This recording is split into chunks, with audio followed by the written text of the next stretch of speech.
El punt número 16 és la moció per a la celebració de la trobada d'escoles en valencià i per la defensa del model educatiu de qualitat en valencià i per l'ús social de la nostra llengua. Defensarà la moció Marchesa. Amb molta il·lusió. Moció per a la celebració de la trobada d'escoles en valencià i per la defensa del model educatiu de qualitat en valencià i per l'ús social de la nostra llengua.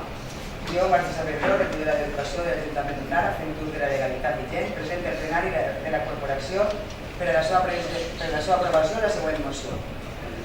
Exposició de motius. El model educatiu és un pilar fonamental per al futur social i econòmic de la nostra comarca. En aquest sentit, les administracions públiques han de vetllar per assolir un model educatiu de qualitat. Aquest model ha de garantir l'aprenentatge de les dues llengües oficials i de, com a mínim, una llengua estrangera. Per a aquest propòsit, els models d'ensenyament en valencià vigents, el PEC i el TIC, són, segons els propis informes de l'administració valenciana, els que millors resultats ofereixen en el domini de les llengües, per part dels alumnes. Començar el període de la lectoescriptura en valencià dona com a resultats alumnes bilingües que tenen més facilitat per aprendre terceres llengües. En aquest sentit, el valencià obri la porta a les llengües, perquè quan més llengües se saben, més facilitat hi ha per aprendre de noves. L'ensenyament en valencià és de llei, i així ho especifica l'article 6.2 i 6.3 de l'Estatut d'Autonomia, així com la llei d'ús i ensenyament en valencià i de la llei orgànica de l'educació.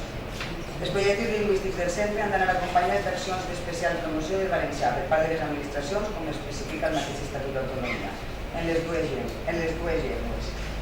La Generalitat garantirà l'ús normal i oficial de les dues llengües. A més, ha de potenciar l'ensenyament plurilingüe. Les administracions han de vetllar per assolir un model d'escola que promocioni l'educació intercultural, l'educació ambiental i la innovació educativa i una gestió democràtica i participativa. Amb l'objectiu d'impulsar aquest model d'escola i promoure l'ús social del valencià, Capet Marina Alta va proposar fa 31 anys la celebració de les trobades d'escoles en valencià.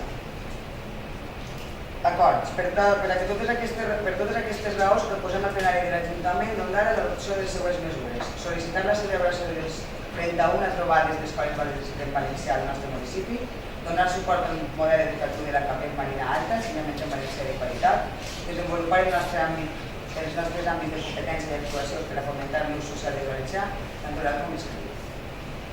De fet, em consta que just d'escola d'Ondara és també l'única línia que queda en valencià. ¿Alguna cosa?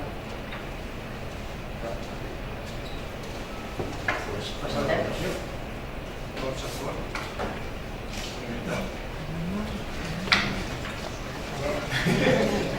És important perquè trobem que és que em fa molta il·lusió perquè portaven 18 anys sense les trobades al municipi i des que vaig anar a la regidoria era com un raig, no té res.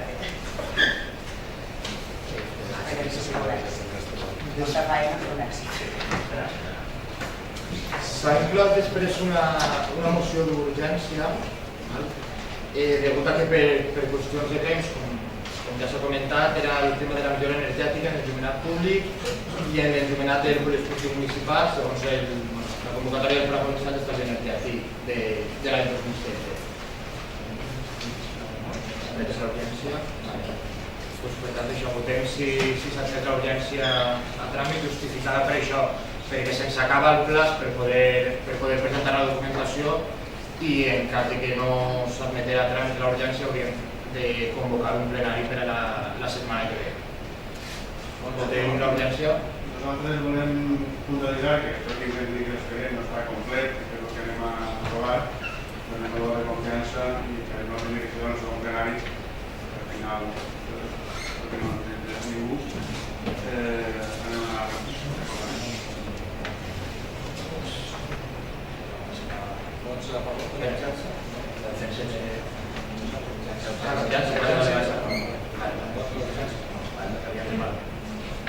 pues defensarà la proposta. L'objectiu és la sol·licitud d'inclusió de la inversió denominada millora energètica en l'enllumenat públic i en l'enllumenat del poliesportiu municipal. Es tracta d'una subvenció que dona l'Agència Provincial de l'Energia de 150.000 euros, de la qual es paga del 95%. Serien 142.500 de la Diputació i l'Ajuntament es comprometria a pagar 100.500 euros. Ens van demanar que posàrem social, doncs nosaltres treballem que el projecte el fan ells i tot passa per diputació. Nosaltres vam proposar el camp de futbol, el poliesportiu, i vam proposar també diversos carrers de la zona de Rosals. Per tant, són els dos que s'haurien d'enviar ara allà, ja estan totes les pegues que ens ja està tot solucionat i és passar-lo com de plat de consum. No sé si hi ha res. Si voleu comentar alguna cosa. Entenem que és una ajuda anual que ve per la gent, hi ha diverses, normalment que sigui la mateixa línia. Això sí que com que està l'única de repegar alguna cosa. No voy a estar bien de pagar. Passem a votar-se el... a favor.